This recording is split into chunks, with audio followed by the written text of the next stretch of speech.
Hi friends, ಎಲ್ಲರಿಗೂ ನಮಸ್ಕಾರ. Welcome to ಪ್ರಸಿದ್ಧ ಐಡಲ್ಸ್. ಇವತ್ತು ನಾನು ನಿಮಗೆ ಒಂದು ವಿಭಿನ್ನವಾಗಿರುವಂತಹ ವಿಗ್ರಹದ ಬಗ್ಗೆ ಪರಿಚಯ ಮಾಡ್ಕೊಡ್ತೀನಿ. ಸುಮಾರು ಜನ ನೋಡಿರಕ್ಕಿಲ್ಲ.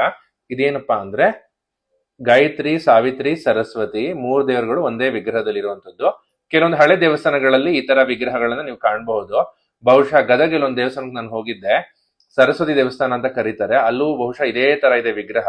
ಅದ್ರ ಫೋಟೋ ಸಿಕ್ಕಿಲ್ಲ ನಿಮ್ಗೆ, ನಾನು ಸಿಕ್ಕಿದ್ರೆ ಅದನ್ನ ಕಳಿಸ್ತೀನಿ ಈ ರೀಲ್ಸ್ ಮುಖೇನ ಕೆಳಗಡೆ. ನೋಡಿ, ಇದೊಂದು 2D ವಿಗ್ರಹ. ಇದನ್ನ ಸಾಮಾನ್ಯವಾಗಿ ಡೆಕ್ಕನ್ ರೀಜನ್, ಮಹಾರಾಷ್ಟ್ರ, ನಾರ್ತ್ ಕರ್ನಾಟಕದಲ್ಲೆಲ್ಲ ತುಂಬಾ ಪೂಜೆ ಮಾಡ್ತಾರೆ. ಇದರಲ್ಲಿ 3 ಜ್ಞಾನ ದೇವತೆಗಳು ಅಥವಾ ವೇದ ದೇವತೆಗಳು, ವೇದ ಮಾತೃಗಳು ಎಲ್ಲ ಇರ್ತಾರೆ. ಆಯ್ತಾ, ಇದ್ರ ಬಗ್ಗೆ ಹೆಚ್ಚಿನ ಇನ್ಫಾರ್ಮೇಶನ್ ನಾನು ಟೈಪ್ ಮಾಡಿ ಹಾಕಿರ್ತೀನಿ ನೋಡಿ. ಸೊ ಈ ದೇವರು ಬಂದು ಸರಸ್ವತಿ, ಗಾಯತ್ರಿ ಮತ್ತೆ ಸಾವಿತ್ರಿ ದೇವಿ. ಧನ್ಯವಾದಗಳು ವೀಕ್ಷಕರೇ.